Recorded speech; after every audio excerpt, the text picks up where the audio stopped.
Learning is fun with Magic Math. Welcome back to news. పశ్చిమ గోదావరి జిల్లా భీమవరం నియోజకవర్గంలో తోట సీతారామలక్ష్మి ద్వారా సీఎం సహాయ నిధి చెక్కులు లబ్ధిదారులకు అందజేశారు.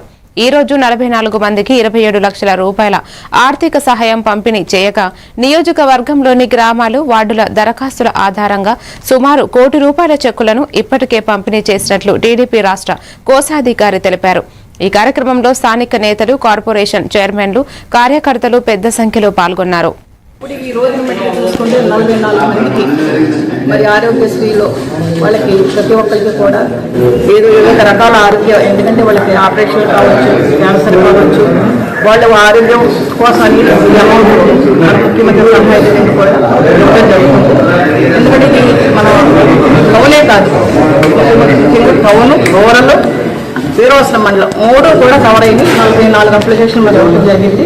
మొన్న మీరందరూ కూడా చూశారు, దాదాపు రాయలూరు నుంచి ఒక క్యాన్సర్ పేషెంట్కి దాదాపు 7,80,000 మన వేళ సాగుదారు అందరూ ఉన్నారు కూడా మనకి ఆఫీస్ నుంచి తెలుగుదేశం ఆఫీస్ ఇవ్వడం జరిగింది. సుమారుగా సీఎం రిలీఫ్ ఫండ్స్ 56 రావడం జరిగింది.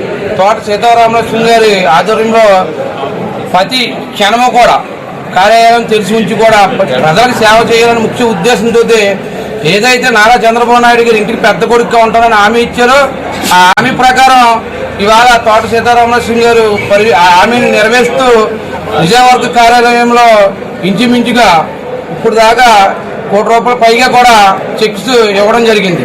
ఈ రోజు చూస్తే భీమవరం మండలం నుంచి 14 చెక్స్ రావడం జరిగింది. 14 కూడా ఇంచుమించుగా 10 లక్షల అమౌంట్ని డిస్ట్రిబ్యూషన్ చేయడం కూడా చెక్కుల రూపంలో ఇవ్వడం జరిగింది. ఈ మండలానికి 14 చెక్కులు రావడం మాకు, మా కార్యకర్తలకే కాదు, భీమవరం మండలంలో ఉన్న